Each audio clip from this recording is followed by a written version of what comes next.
There's a fascinating economic reality that most people miss entirely. Ethnic markets often sell staple foods at prices dramatically below mainstream supermarkets, but cultural unfamiliarity prevents people from accessing these savings.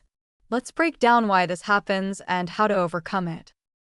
The pricing differential is real and substantial. A 5-pound bag of rice at a supermarket costs about $8. The same bag at an Asian market costs $4 to $5. Ginger at a supermarket is $6 per pound. At an Asian market, it's $2 per pound. Fresh cilantro, $2 versus 50 cents. We're talking 40 to 60% savings on items that appear in both stores. Why the difference? Ethnic markets cater to communities that use these ingredients in large volumes. They have different supply chains, often importing directly or working with wholesale suppliers specializing in their community's food. They also typically operate on lower margins, serving price-conscious immigrant communities. Mainstream supermarkets mark up exotic or specialty items significantly because demand is lower and customers will pay premium prices. The savings extend beyond produce.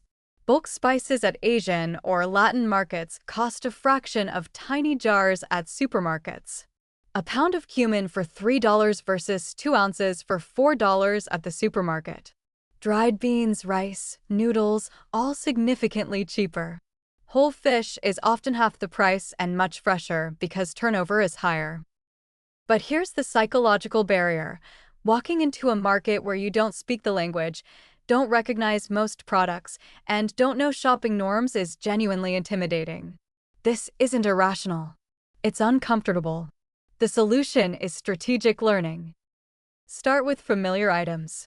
Rice is rice. You recognize that. Beans are beans. Onions, carrots, potatoes look the same everywhere. Buy those first. You've now saved money on familiar staples while acclimating to the environment. Next, identify one new ingredient per visit.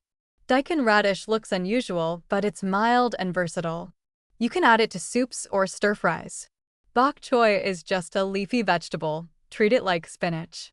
Dried chiles might seem exotic, but you soak them and blend them into sauces for basically free flavor. Research one item before shopping, learn how to use it, buy it, try it at home. The cultural primer on staples helps. In Asian markets, Napa cabbage is cheap and keeps well. Rice noodles are shelf-stable and cook quickly. Soy sauce and rice vinegar are essential and cheap in large bottles. Sesame oil is expensive, but you use tiny amounts. Frozen dumplings are cheaper than at supermarkets and legitimately good. In Latin markets, dried chiles are incredibly cheap and add depth to any dish. Plantains are starchy and filling. Tomatillos make amazing sauces.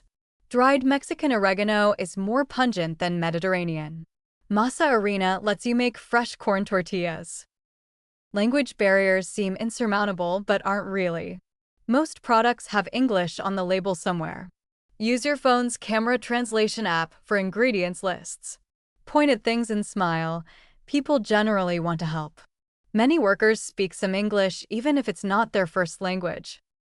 Here's what I love about ethnic markets. They introduce nutrient-dense foods from other cultures that are incredibly cheap because they're staples in those cuisines. Bitter melon is rich in nutrients and costs almost nothing. Fish sauce is packed with umami and lasts forever. Fermented black beans add complex flavor. These aren't exotic specialty items in their cultures. They're everyday foods, priced accordingly. The expansion of culinary skills is an unexpected benefit. You're learning cooking techniques from cultures with thousands of years of expertise in making delicious food with minimal resources. Mexican, Indian, Chinese, Thai cuisines all developed sophisticated flavor-building methods using cheap ingredients.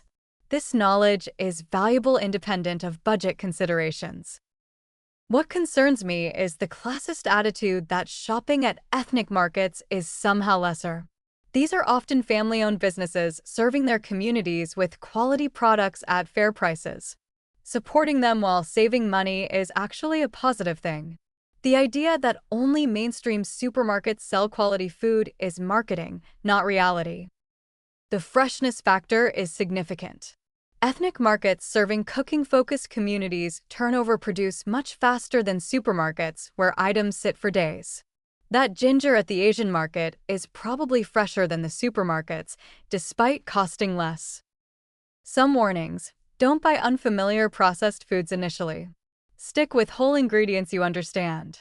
Check expiration dates carefully. Some products might have foreign language dating. If buying meat or fish, observe the vendor's cleanliness standards. The calculation is compelling. If you shift even 25% of your grocery shopping to ethnic markets for staples and produce, you're realistically saving 10 to 15% on your total food budget.